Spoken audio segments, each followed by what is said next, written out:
Hai semuanya, siapa yang tidak mengenali sosok penyanyi yang satu ini? Betul, dia adalah Billie Eilish, seorang penyanyi yang terkenal dengan gaya anti-mainstreamnya ketika dia tampil di atas panggung. Nah, ciri khas dari dia ini biasanya dia memakai baju yang oversize dan menggunakan warna baju yang terang. Di samping itu, kepopuleran lagunya di Indonesia sudah menjadi daya tarik bagi anak muda sekarang karena mungkin lirik lagunya itu relate dengan kehidupan anak muda saat ini. Tapi, di samping prestasi Billie yang meningkat di beberapa tahun terakhir, mungkin jarang orang yang tahu bahwa dia berusaha melawan penyakit yang dia sudah idap dari kecil. Nama penyakitnya itu adalah Tourette Syndrome.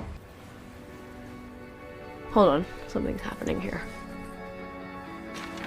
Wow. What is it? A Water? sick attack? No. I don't know why though.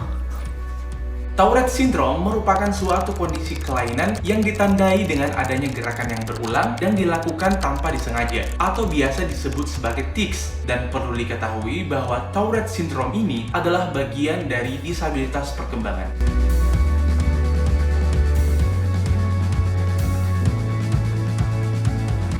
Teman-teman, kalau kita berbicara mengenai disabilitas, kita bukan hanya berbicara mengenai disabilitas fisik, karena ada juga beberapa disabilitas lainnya. Salah satunya itu disebut sebagai disabilitas perkembangan. Disabilitas perkembangan ini itu merupakan kondisi perkembangan yang ditandai oleh adanya gangguan baik secara fisik maupun kognitif yang terjadi sebelum usia 22 tahun. Nah, gangguan ini menyebabkan keterbatasan pada fungsi hidup dan adaptasi, serta akan terus berlanjut sepanjang hidup dari penyandangnya. Disabilitas perkembangan ini disebabkan oleh faktor internal seperti dari genetik dan kesehatan. Gejala disabilitas perkembangan itu ada banyak sebenarnya teman-teman. Beberapa di antaranya seperti mereka kesulitan untuk berbicara, kesulitan untuk mencapai tonggak perkembangan motorik seperti duduk, merangkak, dan berjalan. Mereka juga memiliki masalah perilaku dan sosial. Beberapa contoh di antaranya itu seperti Down syndrome, autism, dan Tourette syndrome, dan masih banyak lagi. Di lingkungan kita sendiri, itu ada banyak sekali orang-orang yang menjadi penyandang disabilitas perkembangan. Pastinya, teman-teman pernah melihat mereka yang mengidap Down syndrome atau yang mereka yang autis. Tapi, kita tidak tahu bahwa mereka itu adalah penyandang disabilitas perkembangan.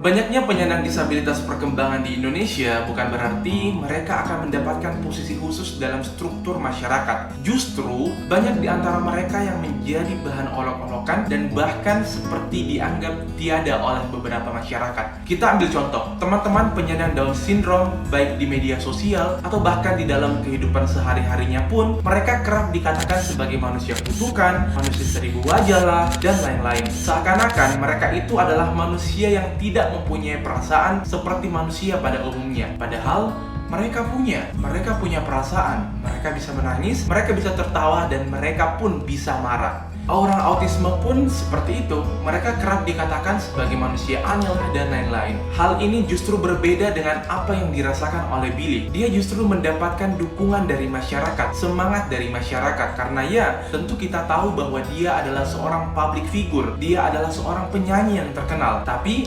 bagaimana dengan saudara-saudara kita di luar sana? Apakah kita harus menunggu mereka untuk menjadi public figure? Tentu tidak. Apakah harus menunggu mereka untuk terkenal dulu? Tentu tidak. Mereka membutuhkan kita. Mereka membutuhkan kita untuk menjadi seorang teman. Mereka membutuhkan kita untuk menjadi seorang pendengar. Mereka membutuhkan kita untuk merangkul. Dan mereka pun mau dianggap seperti manusia pada umumnya. Jangan sampai kita melihat mereka ada, tapi kita anggap mereka tiada.